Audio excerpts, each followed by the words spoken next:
Excellencies, distinguished guests, it's my great pleasure to welcome all of you to Astana International Forum. We are very happy to be with our friends and colleagues representing governments, diplomacy, business, and academia. I would like to express my sincere gratitude to our special guests, President of Rwanda, Paul Kagame, President of North Macedonia, Gordana Sijanovska-Davkova, the Secretary General of the Council of Europe, Alan Berset, former UN Secretary General Ban Ki-moon, and heads of the United Nations organizations and other distinguished participants. We are very hopeful for a fruitful exchange of views on global economic affairs, regional cooperation, and other acute problems that emerge in the international agenda. We meet at a time of profound global uncertainty. It is tempting to describe this moment as a crossroad, as an inflection point in world affairs. But such formulas should be left for historians to fix. What matters now is how we respond. Their choice lies with us in the decisions we make and the values we uphold. Conflicts and wars continue to spread across continents and communities. As of last year, 52 states were experiencing armed conflicts. Meanwhile, the economic impact of violence reached $19 trillion, nearly 13.5% of global GDP. Yet beyond the numbers lies a more troubling reality. Modern conflicts are increasingly protracted and complex. They often involve a multitude of actors, including non-state groups, and are fueled by deep-seated grievances.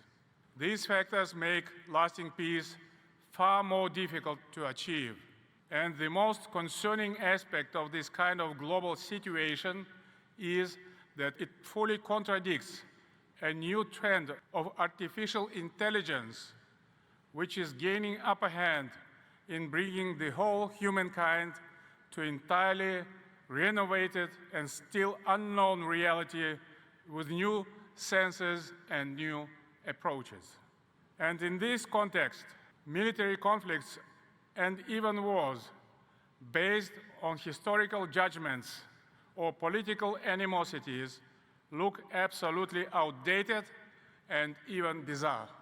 Instead of making wars, we must embrace our peoples, first of all the younger generation, to become more engaged in making progress in creating enlightened societies. While conventional conflicts demand urgent attention, we must also focus on even more challenging perspective, the growing strain between nuclear-armed states. Today, 9 states possess a combined arsenal of over 13,000 nuclear weapons. Experts warn that the risk of use is increasing, whether by miscalculation, accident, or escalation. The consequences of a single detonation would become disastrous. Scientists estimate that beyond the immediate destruction, it could trigger global climate disaster and destroy harvests. We know what this means. Kazakhstan lives with a historical legacy of 450 nuclear tests. We relinquished our inherited nuclear arsenal in the name of peace. Today, we continue our advocacy for non-proliferation of nuclear weapons and biological weapons.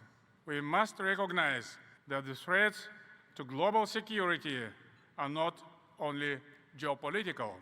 The post-war global order is fragmenting. Protectionism is rising. Multilateralism is faltering. In this emerging disorder, the task before us is clear: to preserve cooperation where it still exists and to restore it where it has broken down. Kazakhstan approaches today's turbulent world with a spirit of constructive engagement. Our foreign policy is based on the belief that dialogue is more powerful than division and that sovereign rights must be respected.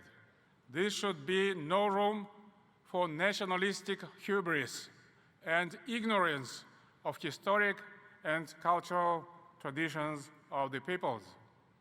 Meanwhile, there also should be due respect to the right of all national minorities to speak their languages and cultivate their cultures.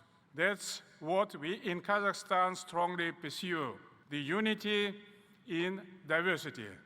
Dear friends, over the past few years, Kazakhstan has undergone profound economic and institutional reforms.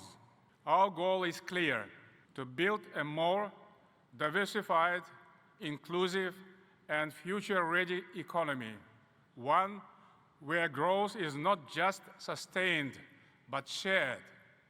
We have taken nation-building efforts to get modernized Kazakhstan and to make sure our country will definitely become just and fair. Through a nationwide referendum, we have amended our constitution and reformed the key institutions of power. We moved away from a super-presidential system towards a presidential republic with consolidated system of checks and balances, based on the concept of a strong president, influential parliament, and accountable government. I firmly believe that this concept remains the most appropriate model for Kazakhstan's political system. We have enacted a limit of a single 7-year term for president. This unprecedented step, not only in Kazakhstan, but beyond, from my point of view, will make my country politically safer, economically more vibrant, and more civilized as a society. I am convinced that President is a state manager hired by his people for a certain term, in our case for 7 years. As to our parliamentary system, it enjoys a wider representation of civil society, new political parties, women, youth, and people from vulnerable groups.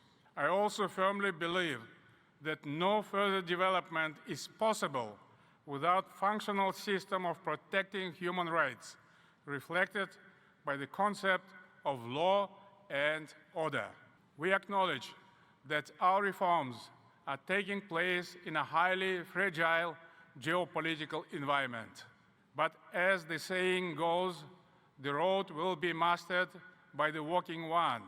We will not deviate from this strategic path.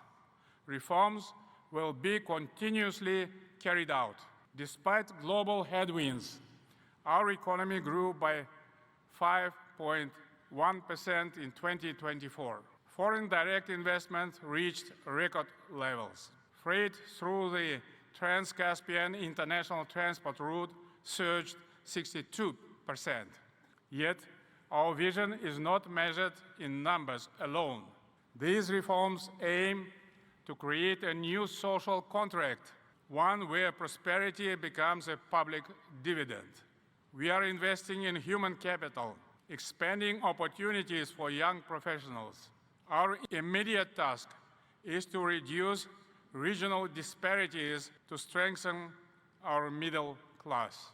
That's why we continue to deepen our capabilities in key sectors, from digital technologies and artificial intelligence to clean energy and value-added manufacturing. We are making significant progress in digital transformation, reflecting our desire to become IT hub in Eurasia. We place emphasis on artificial intelligence, and the goal is to become an academic and innovation hub with a number of foreign university branches and research and development partnerships. Kazakhstan is launching the most powerful supercomputer, which has already been delivered here.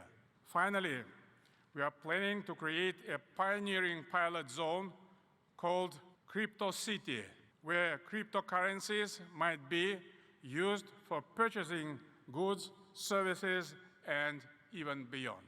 Being the source of 40% of the world's uranium, Kazakhstan puts nuclear energy as a top priority in its national strategy. But development cannot be sustainable without addressing the climate emergency.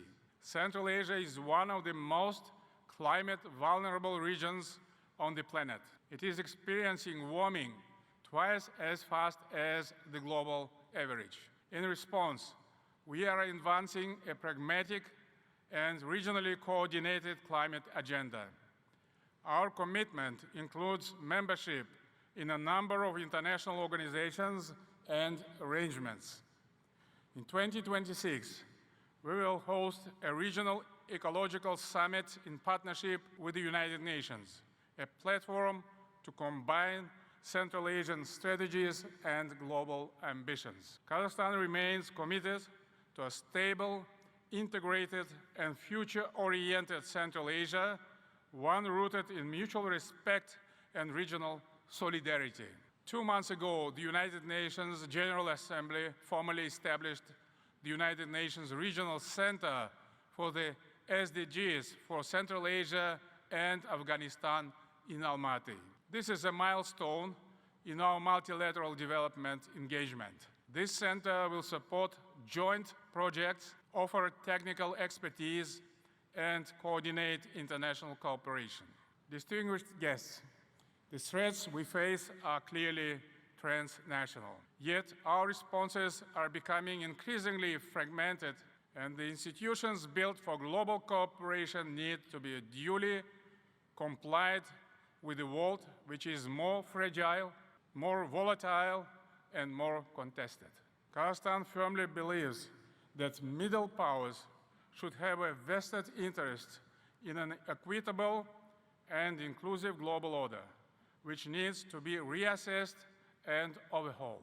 Accordingly, middle powers should be ready to shoulder more multilateral responsibility. Later this year, we will mark the 80th anniversary of the United Nations in New York. Founded in 1945 by 51 states, in the aftermath of a devastating world war, it offered a bold vision for a more peaceful and secure world. Today, the organization counts 193 member states, a vastly more diverse, complex, interconnected global community.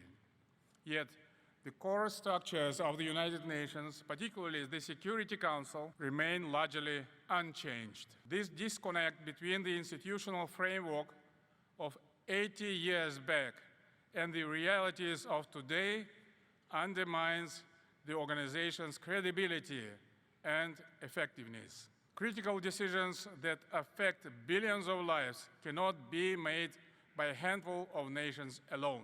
That's why Kazakhstan supports the expansion of the United Nations Security Council, including broader regional representation.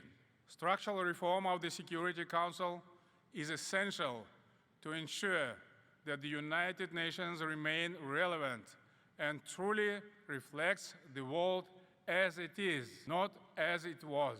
Big powers should voice their commitment to preserve peace and security by upholding a major principle of protecting territorial integrity of all states. We all should strongly remain adherent to the United Nations Charter with no biased and selective approaches to its principles. Thus, we would be able to restore trust and authority of the United Nations. Dear friends, you have traveled to Astana from all parts of the globe, bringing your expertise, experience, and perspectives shaped by different worldviews and priorities. This intellectual diversity is precisely the reason the forum exists. Multiple futures lie ahead, some full of promise, others full of peril. Will we move toward inclusive progress or destructive fragmentation? This will depend not on the proclamations of the few, but on the cooperation of the many. The Astana International Forum was created to support that cooperation by offering a platform rooted in mutual respect and open exchange. Our theme this year, Connecting Minds, Shaping the Future, is both a call and conviction. It reflects our belief that global challenges cannot be solved in isolation, and that diplomacy must evolve beyond formal protocol into deeper, more human forms of connection. We are entering a new phase of global development, where human-to-human trust, knowledge sharing, and civic collaboration will shape the new architecture of international relations. Therefore, we must widen the cycle of cooperation, the scale of cooperation. Kazakhstan stands ready to contribute to this shift as a convener of ideas, a builder of consensus, and a trusted partner across regions and cultures. Let us make this forum a space of reflection, but also of resolve. Let us seek dialogue, but also direction. I look forward to the conversations ahead, and I wish you a productive, inspiring forum. Thank you very much.